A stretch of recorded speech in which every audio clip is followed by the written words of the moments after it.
नमस्कार दोस्तों, स्वागत है आप सभी का बिहार समाचार में। आइए आज बिहार के 15 बड़ी खबरों को जानते हैं।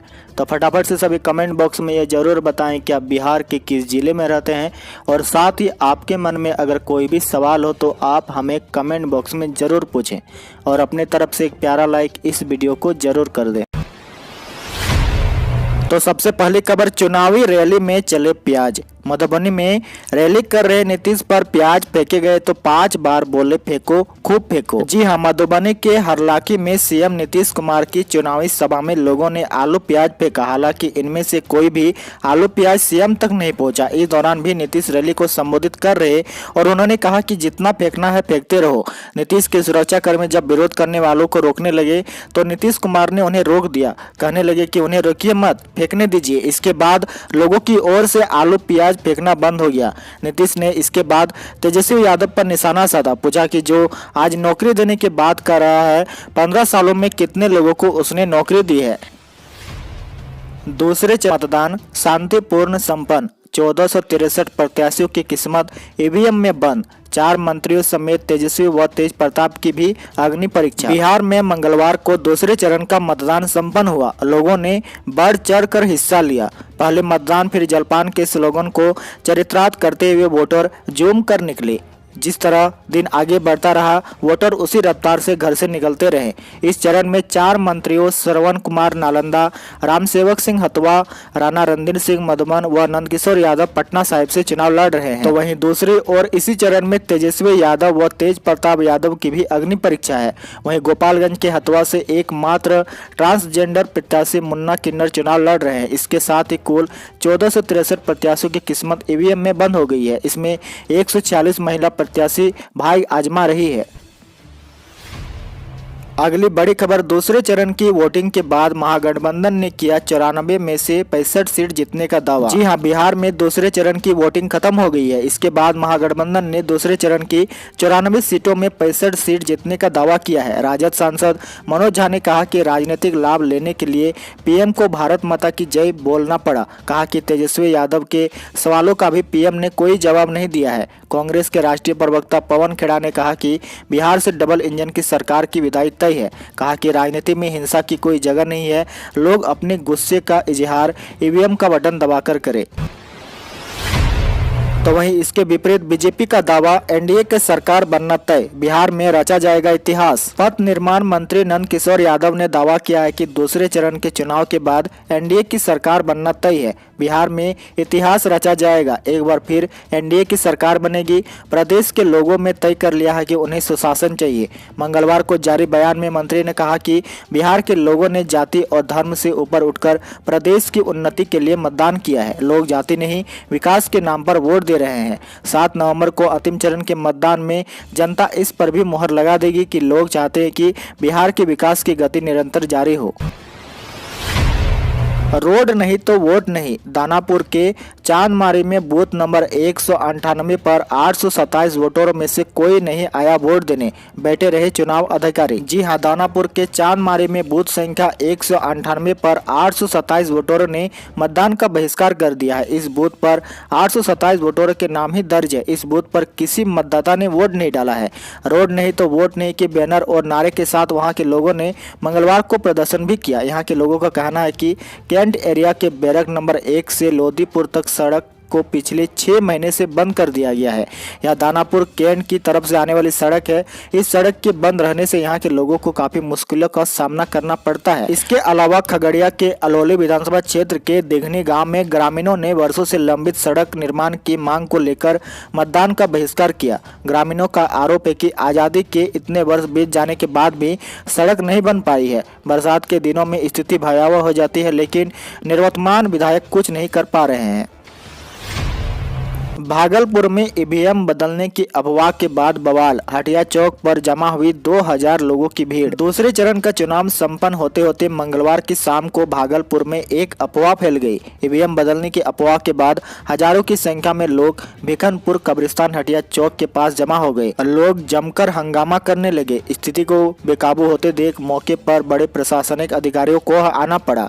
कड़ी मशक्कत के बाद स्थिति पर काबू पाया गया। बताया जा रहा है कि मतदान केंद्रों से ईवीएम को लेकर गाड़ियां निकली। इसी बीच लोगों के बीच ये बात फैल गई कि ईवीएम वाले कोई एक गाड़ी कहीं और के लिए निकल पड़ी है और ईवीएम बदलने की कोशिश की जा रही है। कुछ ही देर में यह अफवाह पूरे शहर में जंगल की आग की तरह फैल गई। करीब 2000 की संख्या में लोग हटिया चौक के पास पहुंच गए। तो चलिए अब बात करते हैं राज्य में कोरोना अपडेट को लेकर। तो बिहार में कोरोना संक्रमण की रफ्तार अब धीमी हो गई है। राज्य में पिछले 24 घंटों में 846 लोग कोरोना के पॉजिटिव पाए गए हैं। इसके साथ ही राज्य में कोरोना संक्रमितों की संख्या बढ़कर 2,18,964 तक पहुंच गई है। बिहार में फिलहाल 7,882 कोरोना के एक्टिव मरीज हैं। तो वहीं दूसरी तरफ अगर राजधानी पटना में बात करें तो पटना में एक बार फिर से सबसे ज्यादा 203 नए मामले सामने आए हैं। आपको बता दें कि राज्य में पिछले 24 घंटों में कोरोना से 4 लोगों की जान चली गई है। इसके साथ ही राज्य में कोरोना से मरने वालों का आंकड़ा 1101 तक पहुंच गया है। बिहार के लोगों के लिए खुशी की बात यह है कि महज 24 घंटों के भीतर 974 लोग कोरोना मरीज स्वस्थ हुए हैं। शत्रुघ्न सिन्हा ने किया महागठबंधन की महाविजय का दावा, बोले तेजस्वी के आलोचक होंगे खामोश। कांग्रेस के वरिष्ठ नेता और मशहूर नेता शत्रुघ्न सिन्हा ने बिहार विधानसभा चुनाव में महागठबंधन की महाविजय की उम्मीद जताते हुए मंगलवार को कहा कि 10 नवंबर को मतगणना वाले दिन राजद नेता तेजस्वी यादव के आलोचक खामोश हो जाएंगे। शत्रुघ्न सिन्हा ने यह दावा भी किया कि महागठबंधन की ओर से मुख्यमंत्री पद के उम्मीदवार तेजस्वी के खिलाफ राष्ट्रीय जनतांत्रिक गठबंधन की ओर से निजी हमले किए जा रहे हैं, क्योंकि 10 लाख नौकरी के वादे से विरोधी दल पूरी तरह घबराए हुए हैं। बिहार में राहुल की रैली। राहुल बोले मजदूर जब भूखे पैदल लौट रहे थे तब मोदी जी अमीरों का टैक्स माफ कर रहे थे। कांग्रेस के पूर्व अध्यक्ष राहुल गांधी ने भी मंगलवार को बिहार में 2 रैलियां की। उनकी पहली रैली कोरहा में और दूसरी किशनगंज में हुई। यहां उन्होंने प्रधानमंत्री नरेंद्र मोदी और बिहार के मुख्यमंत्री नीतीश कुमार पर जमकर हमला बोला। राहुल ने कहा कि जब बिहार के मजदूर हजारों किलोमीटर से पैदल भूखे प्यासे लौट रहे थे तब मोदी जी और नीतीश जी कहाँ थे? जब जरूरत थी तब कहाँ थे दोनों? वे दोनों हिंदुस्तान के सबसे अमीर लोगों का कर्ज माफ कर रहे थे। राहुल गांधी अपने भाषण में 5 अहम बातें की है। तो सबसे पहला, नीतीश जी और मोदी जी ने धोखा दिया है। कुछ साल से नीतीश जी बिहार के सीएम हैं। आज नीतीश जी एनडीए में हैं, मोदी जी के साथ पार्टनर बने हैं। मगर आपको याद होगा कि पिछले चुनाव में नीतीश हमारे साथ, आपने गठबंधन को वोट दिया था, आपने एनडीए को वोट नहीं दिया था। उन्होंने धोखा दिया है। दूसरी बात उन्होंने कहा कि जब मजदूर को जरूरत थी तब आप कहाँ थे? तो वही तीसरी बात, बिना नोटिस दिए लॉकडाउन लगा दिया। चौथी बात बोले मोदी जी एमएसपी मंडी सिस्टम खत्म करना चाहते हैं। और अंतिम बात, बीजेपी पर निशाना साधते हुए उन्होंने कहा कि भाजपा आरएसएस नफरत फैलाते हैं। दूसरे चरण के 34% प्रत्याशी करोड़पति, बीजेपी के उम्मीदवार सबसे ज्यादा अमीर। जी हां, एसोसिएशन ऑफ डेमोक्रेटिक रिफॉर्म यानी एडीआर की एक रिपोर्ट के मुताबिक 1463 उम्मीदवारों में से 495 करोड़पति उम्मीदवार हैं। एडीआर के रिपोर्ट के मुताबिक इनमें से 118 प्रत्याशियों ने अपने पास 5 करोड़ रुपये या उससे अधिक संपत्ति घोषित की है। सबसे ज्यादा करोड़पति उम्मीदवार बीजेपी की तरफ से मैदान में है। पार्टी के 46 में से 39 प्रत्याशी करोड़पति हैं। आरजेडी भी बीजेपी से ज्यादा पीछे नहीं है। पार्टी के 56 में से 46 प्रत्याशी करोड़पति है। वही सत्तारूढ़ पार्टी जेडीयू के 43 में से 35 प्रत्याशी करोड़पति है। लोजपा की बात करें तो पार्टी के 52 प्रत्याशियों में से 38 करोड़पति हैं। क्या तेजस्वी व तेजप्रताप का नामांकन होगा रद्द? जदयू ने इसी यानी इलेक्शन कमीशन से की शिकायत, लगाया यह आरोप। जी हां, जदयू ने राज्य निर्वाचन आयोग में नेता प्रतिपक्ष तेजस्वी यादव व उनके बड़े भाई और पूर्व मंत्री तेजप्रताप यादव के खिलाफ मंगलवार को शिकायत दर्ज की है। सूचना जनसंपर्क मंत्री नीरज कुमार के नेतृत्व में जदयू का प्रतिनिधि मंडल मुख्य निर्वाचन आयोग से मिला और एक ज्ञापन उन्हें सौंपा। बिहार के मुख्य चुनाव आयोग को दिए गए ज्ञापन में प्रतिनिधि मंडल ने आरोप लगाया है कि विधानसभा क्षेत्र 128 राघोपुर एवं 140 हसनपुर से क्रमशः उम्मीदवार तेजस्वी यादव व तेजप्रताप यादव ने बिहार के विधानसभा चुनाव 2020 में दिए गए हलफनामे में अपनी संपत्ति को छिपाया है। इसको लेकर दस्तावेज भी जदयू ने सौंपा है। मुख्य चुनाव आयुक्त बिहार से मांगा है कि तेजस्वी यादव एवं तेजप्रताप यादव द्वारा दिए गए गलत हलफनामे की जांच की जाए एवं लोक प्रतिनिधित्व कानून की धारा 123 के तहत कार्रवाई की जाए।